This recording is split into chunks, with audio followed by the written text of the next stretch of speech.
योनि में जाने के बाद वहां इस अमृतमय कथा को श्रवण किया और वहां श्रवण करने के बाद मृत्यु हो जाने के बाद श्रवण करने के बाद ही उसको मोक्ष मिल गया। तो इस कथा को कौन कौन से लोग सुन सकते हैं, ये तो प्रश्न में खत्म हो गया। जब हमने बता दिया कि इस कथा को जो जीवन भर पाप किया और अंत में मृत्यु हो जाने के बाद भूत प्रेत योनि में जाने के बाद जो है, जब भूत प्रेत की योनि प्राप्त हो गई तब कथा श्रवण करने के बाद जो है उससे मोक्ष की प्राप्ति हो गई। कहते हैं ठीक है महाराज जी, जब ऐसी कथा है तो अवश्य सुनाइए।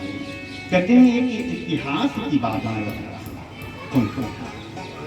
अत्र देख्यामि इतिहासं पुरातनं यस्य श्रवणमात्रेण पापहानि प्रजायते।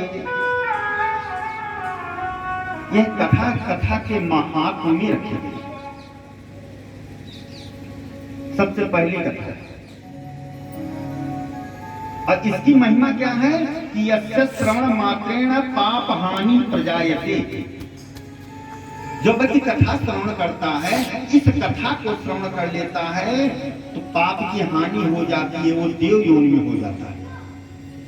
पाप यस्य श्रवण मात्रेण पाप हानि प्रजायते। इसीलिए सबसे पहले अगर प्रथम दिवस ये इस प्रसंग को श्रवण कर लिया तो पाप उसका भस्म हो गया।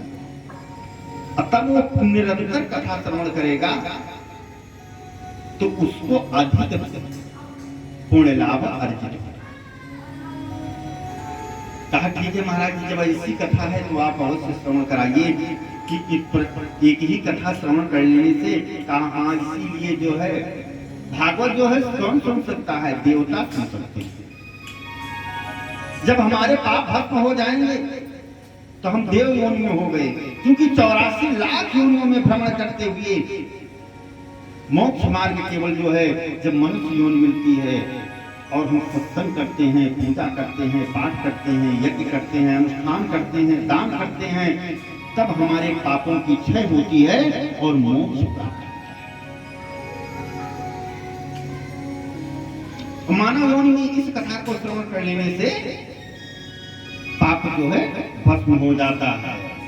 कहते हैं तुंगभद्रा तदे पूर्वं भूतपत्तन उत्तमं यत्र वर्णासु धर्मेण सत्कर्म विशारदः।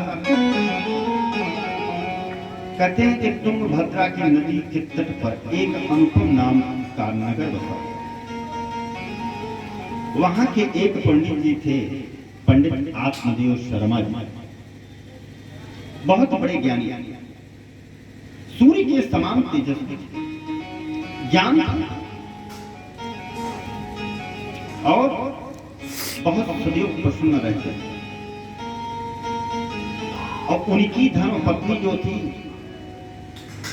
ठीक इसके विपरीत थी। जितना पंडित जी ज्ञानी थे उतना उनकी पंडितानी जो है लड़ाकू थी। उनकी दैनिक दिनचर्या थी कि जब तक 2-4 घर में लड़ न लें, 2-4 घरों से लड़ा न दें, तब तक उनके पेट का भोजन पचता नहीं था। और जब पंडित जी चले जाएं अपने शिष्यों के यहाँ तो पंडितानी निकल जाए। अब पंडित जी जब वापस आने का समय जब हो जाए ना तो पंडितानी समझ जाए ये पंडित जी आ रहे हैं, चुप मार करके बैठ जाए। अगर पंडित जी पूछते भी थे क्यों कहीं गई थी, कहा नहीं हम तो किसी के दरवाजे पर मैं नहीं जाती। क्या मतलब है मतलब? पंडित जी को बड़ा कष्ट था। एक बात था क्या कि उनके पास कोई संतान नहीं था। पंडितानी लड़ाकू थी, लड़ाकू जानते थे, लेकिन लोग उलाहना भी नहीं देते थे, सोचते थे ठीक है थोड़ा सा उग्र स्वभाव उनका है, इसलिए जो है कहीं कुछ बोलते नहीं थे। एक दिन गरुड़ पुराण की पुस्तक का अवलोकन कर रहे थे और उसमें देखा कि जिसके पास कोई संतति नहीं होती उनके पितरों का उद्धार नहीं। बड़ी आत्मज्ञान हुई और इतना आत्मग्लानि हुई, सोचते हैं कि जब हमारे पितरों का उद्धार नहीं होगा तो हम विद्वान हैं, आचार्य हैं, बहुत यज्ञ करेंगे, अनुष्ठान करेंगे, सब कुछ करेंगे, मेरा उद्धार हो ही जाएगा, तो क्या फायदा। कथा के प्रारंभ में ही हमने बताया कि पुत्र वही है जो पुण्य नाम नरक से पिता को उद्धार करा, वही पुत्र। जब हमारे पितरों की हमारे पितर लोग जो है जब नरक ही योनि में रहेंगे तब क्या मतलब है। उन्होंने सोचा कि मैं आत्महत्या करूं, जब पितर लोग नरक में रहेंगे तो मैं भी नरक में ही रहूंगा। अब क्या किया कि सोच करके दूर चले जाइए। दूर एक घने जंगल में पहुंचे, वहां एक सरोवर था, जल पिए और जल पी करके एक वृक्ष था, उसी के जड़ पर बैठ गए और रोने लगे। फूट फूट करके रो रहे थे और उधर से एक संत का आगमन हुआ। जैसे संत का आगमन हुआ, संत जा रहे थे, सोच रहे हैं कि इस जंगल में कोई महात्मा है, ये तपस्या करते करते जो है डूब गया और परमात्मा का साक्षात्कार नहीं हो पाया, ये परमात्मा के लिए रो रहा है, तो चल करके कुछ मार्गदर्शन करते हैं कि परमात्मा अवश्य मिलेंगे, लेकिन परीक्षा लेंगे। संत भगवान आ गए और जैसे संत भगवान का आगमन हुआ तत्काल पूछ लिया, कथम रोदस्य विप्रत्वम काते चिंता बलीयसी बदत्तम सत्वरम मह्यम स्वस्य दुःखस्य कारणम। कहा, कथम रोदस्य विप्रत्वम, ऐ ब्राह्मण देव किस लिए रो रहे हैं, कौन सी चिंता है आप जो रो रहे हैं, आप बताइए, मैं उसका निराकरण करूंगा। जब ऐसा कहा तो पंडित जी ने बता दिया, क्या बताएं कि हम तो पुत्र के लिए रो रहे हैं। कहा, पुत्र के लिए क्यों रो रहे हो, पुत्र से किसी का उद्धार हुआ? अरे राजा सगर के 60,000 पुत्र थे, क्या हुआ? पंडित आत्मदेव शर्मा जी ने कहा कि बस कीजिए महाराज जी, उपदेश हम भी दूसरे को बहुत अच्छी तरह से दे लेते हैं, उपदेश मत कीजिए। मेरे पास कोई संतान नहीं है और एक नहीं अनेक बाधाओं से मैं पीड़ित हूं। कहा, क्या?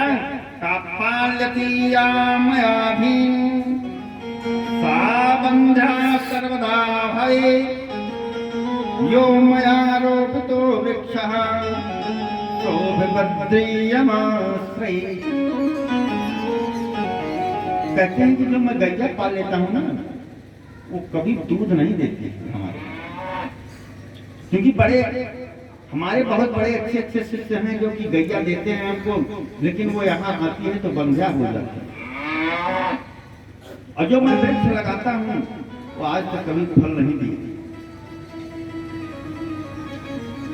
जो मैं बाजार से सब्जी लेकर के आता हूँ वो भी सड़ जाती है हमारे यहाँ, रुक नहीं पाता।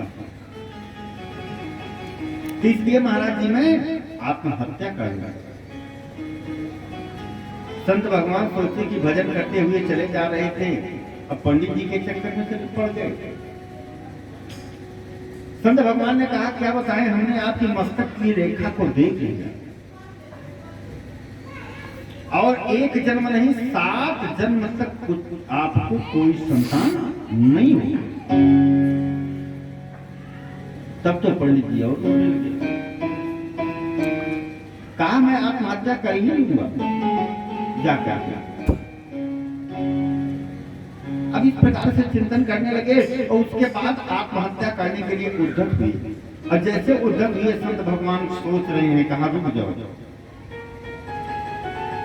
कि अगर पाप हो रहा है, ये आत्महत्या कर रहा है, तो इसका प्रायश्चित मुझको अवश्य भोगना पड़ेगा, क्योंकि यह जो है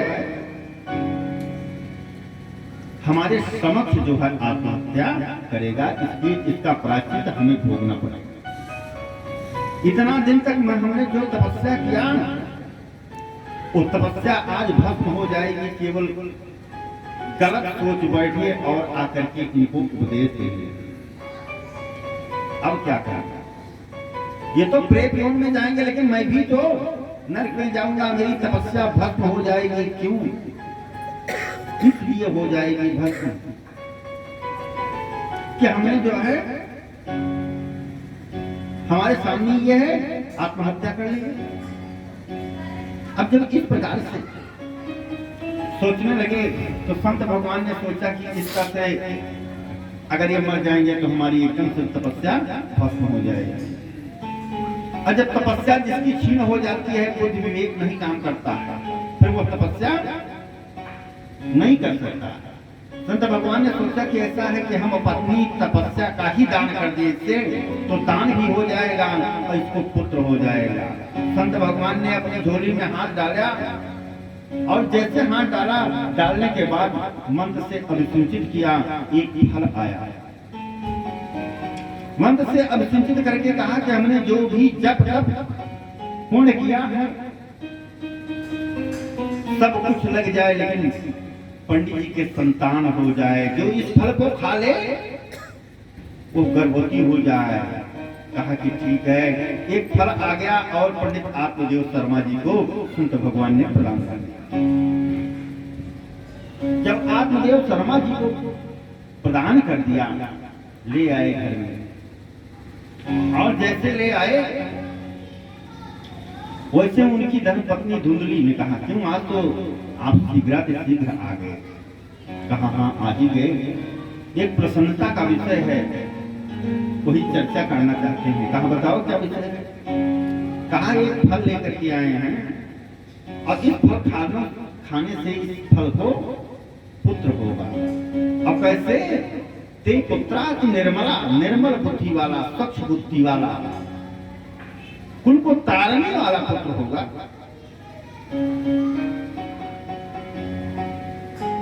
पत्नी ने कहा कि ठीक है। किसने फल दिया? कहा एक संत। कहा महाराज आप भी ज्ञानी पुरुष हैं, आजकल साधु संतों महात्माओं का कहीं ठिकाना नहीं है, वो मंत्र फूंक करके क्या दे दिए? कहा नहीं, मंत्र फूंक करके, अरे हम अनाड़ी थोड़ी है, वो तपस्या का फल है उनके, जो तपस्या किया था उसी का पुण्य है। कहा कि ठीक, खा लो। कहा ठीक है खा लेंगे महाराज, पहले आप जल जलपान कीजिए। पंडित जी को जल जलपान कराया और फल को ले आकर के रख दिया। पंडित जी अपना कुछ शिष्य आ गए, सबसे वार्ता करने में लग गए। इतने में उनकी एक पड़ोसन आ गई, और जैसे पड़ोसन आई, पड़ोसन ने देखा कि यार ये धुंधली जो है बहुत मौन है, दूर से देखती तभी कहती, अरे बहन आज उनके घर लड़ा दिया हमने, पत्नी से लड़ा दिया, माता पुत्र से लड़ा दिया, पड़ोसन से लड़ा दिया, खूब लड़ाई हुई, आज ये मौन कैसे है? कहा बहना ये मौन कैसे हो, जरा इसके बारे में बताओ। कहा क्या बताएं, पंडित जी आज एक फल लेकर के आ गए, उसी फल को लेकर के मैं चिंता में हूं। कहा फल में क्या है? कहा फल खाने से कह रहे हैं पुत्र। कहा बहन ये तो अच्छी बात है, चौथा फल लग गया है, कोई लड़का नहीं है, औलाद हो जाए तो वंश में वृद्धि हो जाएगी, ये तो सुंदर बात है। कहा बहन तुम नहीं समझ रही, आप कह रही हैं कि सुंदर बात है, लेकिन ये सुंदर बात नहीं है। कहा क्यों नहीं है? कहा एक तो बाबा बैरागियों का कोई भरोसा नहीं है, दूसरी बात, अगर हमने इस फल को खा लिया तो सुना है बहन की गर्भिणी स्त्री जो है फल खाने के बाद उनका भोजन भी कम हो जाता है। अगर भोजन हो गया, कम हो गया, दैवा घाटी बजे ग्राम, अगर कभी ईश्वर रुष्ट हो गई, इस ग्राम में चोरी हो गई, तब सब तो भाग जाएंगे। अब मैं गर्भिणी स्त्री वैसे कम भोजन कर पाऊंगी और दौड़ भी नहीं पाऊंगी, और डकैत लोग क्या करेंगे, हमको मारेंगे। अतः में मरणम भवेद, तो मैं तो मर ही जाऊंगी बहन। इस तरह से तो मैं ठीक हूं, लेकिन अब ठीक नहीं रह पाऊंगी। क्यों? पंडित जी जो फल लिया है। कहा ये क्या बात कर रहे हो बहना, ये तो अच्छी बात है। कहा अच्छी बात तो है, लेकिन बहुत अच्छी बात नहीं है।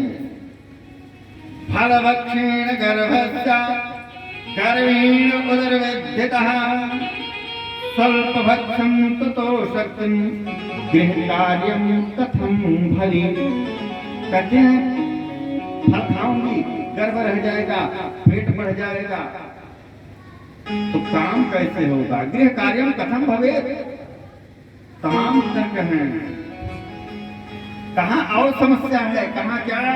कालालनी पालनी दुःखं प्रसूतायाश्च वर्तते बन्ध्या वा विधवा नारी सुखनी चेत में मनः।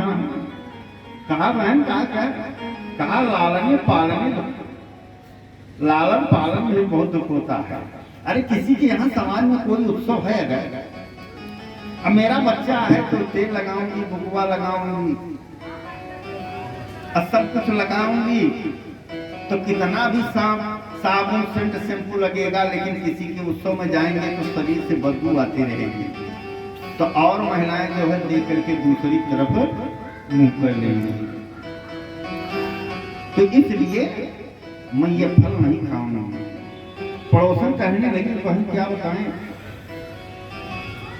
फल खाओ, ये अच्छी बात है। अरे कहा बहना, बंध्या या विधवा नारी सुखी भगे। तुम नहीं समझ रहे हो, जो बंध्या जिनके संतान नहीं हुई है अथवा जो विधवा है, वो नारियां ज्यादा सुखी हैं, बच्चे से सुख नहीं है। पड़ोसन ने कहा कि भाई तुम्हारी सदियों जो है बुद्धि जो है कैंची की तरह से उतरती रहती है, तो अपने कार्य में भी वही तुम उतर रही, तो तुम उतरो, मैं तो चली घर, वो तो अपने घर चली गई। और उसके बाद उसकी बहन आ गई धुंधली। धुंधली की बहन उसके जाने के जस्ट बाद जैसे आई, धुंधली सोचा कि मेरी बहन उदास है, आज तो कहीं स्वागत भी नहीं कर रही है। कहा बहना धुंधली क्या हुआ तुमको? कहा बहना आओ क्या बताएं, तुम ही मेरी समस्या का निराकरण कर सकती हो, अन्यथा कोई जो है मेरी समस्या का निराकरण कर नहीं सकता है। कहा ठीक है, क्या समस्या है? अपनी समस्या बताया। बहना ने कहा कि ओ ये तो समस्या हल। कहा क्या? कहा हमारे पास कई संतान हैं। अब बहन ये भी जानते हो कि मैं बहुत गरीब हूं, तो इस समय पर मैं गर्भवती हूं। जब गर्भवती हूं तो जो संतान होगी मैं तुमको दे दूंगी, सूचना दे दूंगी कि ऐसा है कि जो मेरे पास संतान हुई थी वो नष्ट हो गई।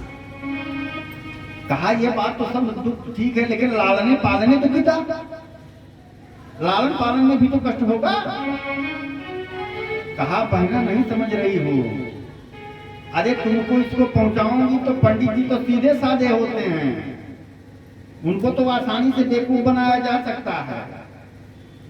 अरे पंडित जी को बता देना कि हमारे बहन का लड़का हुआ था और मर गया, हमारे स्तरों में दूध नहीं होता है, हमारी बहना को ले आओ, और जब मुझको ले आएंगे तो भरपेट तुम्हारे यहाँ भोजन भी मिलेगा, क्योंकि हमारे यहाँ तो भोजन के भी लाले हैं, और बच्चे को दूध भी पिलाऊंगी, लालन पालन सब कुछ मैं करूंगी। कहा हाँ बहन ये बात तो ठीक है, लेकिन बात वहीं पर जाकर के फिर रुक रही है। कहा क्या? कहा इस फल का क्या होगा? कहा तुम्हारी गैया भी तो बंध्या है ना, उसी गैया को खिला दो। कहा ये बात तो ठीक कहा बहन, बहन हो तो ऐसी। क्या किया कि बहन जो फल था उसको वो माता को खिला दिया और आत्मदेव के सामने कपड़ा बांध करके पेट में आ गई। कहा कि ऐसा है, फल तो बड़ा प्रभावी रहा महाराज जी। कहा क्या हुआ? कहा मैं गर्भवती हो गई, लेकिन एक परहेज है। कहा क्या? कहा कि जब तक कोई संतान नहीं हो जाएगी तब तक आप हमारी तरफ कोई दृष्टि नहीं डालेंगे। कहने बिल्कुल नहीं डालेंगे। अब पंडित जी तो प्रसन्न हो गए, खूब प्रसन्न हो गए पंडित जी। कहा कि ठीक है, शिष्यों के यहाँ जाएं। कहा भाई हमारे यहाँ की ये बच्चों की किलकारियां गूंजेंगी। अब एक संत ने हमको तपस्या से फल दे दिया है जिससे बच्चों की किलकारियां गूंजेंगी। कुछ दिन बीता तो गांव के लोग आए। कहा महाराज जी क्या बताएं, ये आपकी गैया हमको लग रही है कि गाभिन है। एक ने बताया, दो ने बताया, जब सभी ने बताया तो पंडित जी और प्रसन्न। कहा वाह परमात्मा, जब परमात्मा प्रसन्न होता है तो ऐसे सब कुछ देता है। देखिए हमारी घर पत्नी को भी है और दूध की व्यवस्था के लिए गैया भी गर्भवती हो गई है।